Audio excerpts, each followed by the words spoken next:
اشتري مكتب اداري في الدور الاول ولا في التاني ولا في التالت؟ انا اللي بيجيب ايجار اكتر ولا اخد في اخر دور؟ طب المحلات التجاريه اللي موجوده في الدور التاني ولا اللي موجوده في الفود كورد ولا اللي في الدور الارضي اغلى؟ هل بتفرق في الايجارات بمسافه كبيره جدا؟ يعني مثلا ممكن لو خدت محل في الدور الارضي الاقي الفرق ما بينه في الايجار وما بين محل في الفود كورد او في الدور التاني يكون اغلى؟ هل لو خدت مكتب اداري مثلا بيبص على الفيو بتاع البلازا غير اللي بيبص على فيو الشارع الرئيسي؟ هل الحاجات دي بتفرق في الايجارات وانا بختار الوحده قبل ما استلم المكتب ولا لا؟ في الفيديو ده الحقيقه عايز اشرح لحضراتكم وانتوا بتختاروا المكاتب والمحلات بناء على ايه بيتم تحديد الايجار. هما 6 عوامل وانا هقول لحضرتك تتبعهم ازاي وانت بتختار المكتب، ومحدش يضحك عليك ويقول لك خد المكتب ده احسن من المكتب ده عشان الايجار بتاعك هيبقى اغلى. مع حضراتكم المهندس مهدي رجب، سي او لشركه توب مانجمنت. وفي البدايه خليني اقول لحضراتكم العوامل اللي الاداري مختلف عن التجاري. خلينا الاول ناخد التجاري بشكل سريع جدا. عندنا 6 عوامل بعد طبعا ما تختار المنطقه والمطور واللوكيشن والمكان والكلام ده. خلاص انت وصلت ان انت عايز تاخد في المول ده هتشتري محل تجاري. مبدئيا كده يا حضرات، طبعا توزيع المحل ومكان المحل ونشاط المحل بيفرق. خليني اقول لك ال6 عوامل ايه هما، وبعد كده اقول لحضرتك كل واحد فيهم بيفرق في ايه. والقيمه الايجاريه بتتغير، يعني بيبقى الكونسبت بتاعها او الاستراتيجي بتاعتها بتبقى ماشيه بناء على ايه. اول حاجه يا فندم، الدور بيفرق في المحلات التجاريه. رقم 2، لوكيشن المحل بيفرق في المحلات التجارية. رقم 3، الخدمات اللي موجودة في الدور بتفرق في إيجار المحل. رقم 4، نشاط المحل بيفرق في إيجار المحل.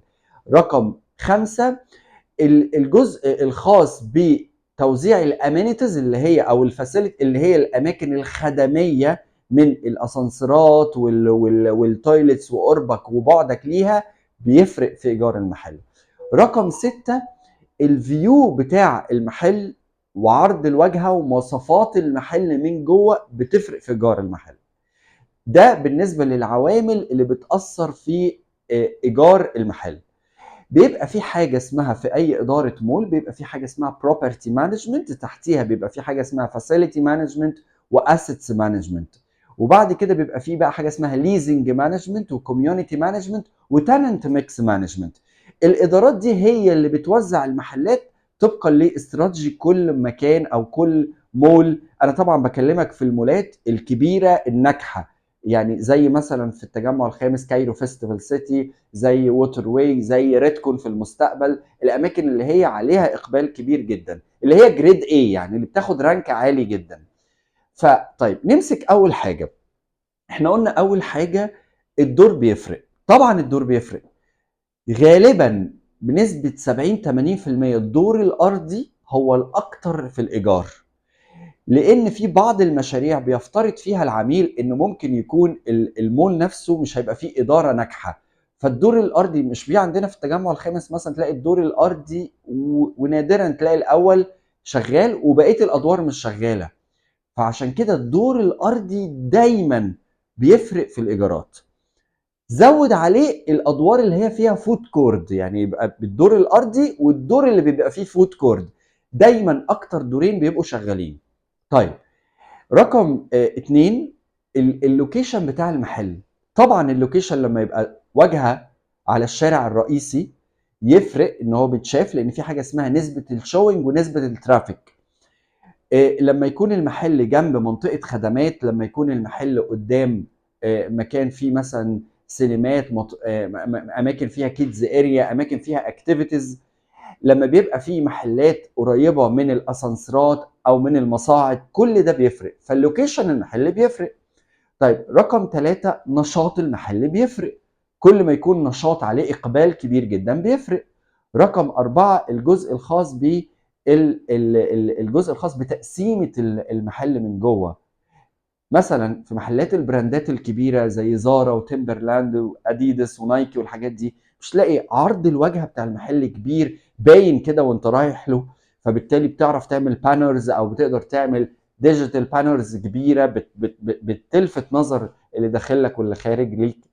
الجزء الخاص كمان بمواصفات المحل لما يكون من جوه كبير وتقسيمته كبيره، ارتفاع السقف كبير، دي عوامل بتأثر في ان المحل ده بيبقى الايجار بتاعه اعلى. طبعا رقم 5، التالنت ميكس بقى، نشاط اللي هو توزيع النشاط بيبقى عامل ازاي، ده بيأثر على مستوى الايجار بتاع المحل. فدي عوامل كلها لازم حضرتك وانت بتشتري محل تجاري تاخد بالك عليها عشان بتفرق في الايجار. والحقيقه بتفرق بنسب ممكن تدخل في 500 الى 1000 جنيه في المتر، وساعات بتوصل ل 2000 جنيه في المتر فرق. يعني مثلا تلاقي محلات دور ارض بتتأجر ب 1000 ونص او ب 2000، في الدور الاول مثلا اقل مثلا ب 300 400 500 جنيه ممكن توصل للسعر ده. وبتفرق في سرعه الريسيل وسرعه الايجار بتبقى عامله ازاي.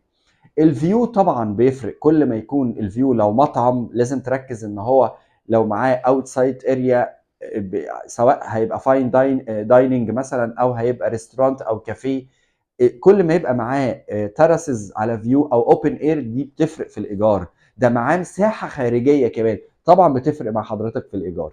مش عايز اطول في الجزء ده، في تفاصيل اكتر من كده كمان. نيجي بقى للمكاتب الاداريه، الموضوع مختلف تماما في المكاتب الاداريه. اولا الدور مش بيفرق في المكاتب الاداريه كتير في الادوار. طبعا كل ما تبقى بتطلع لفوق كل ما يبقى احسن في دخول الشمس والهواء ليك، لكن في الايجار والله ما بتفرق كتير. رقم 2، خليني طب ارتب لك العوامل. الدور بيفرق بنسبة بسيطة جدا، مش بيفرق بشكل كبير جدا. المساحة بتفرق. المكاتب الإدارية كل ما جبت مكاتب إدارية مساحتها من 50 وانت طالع، بلاش أقل من كده.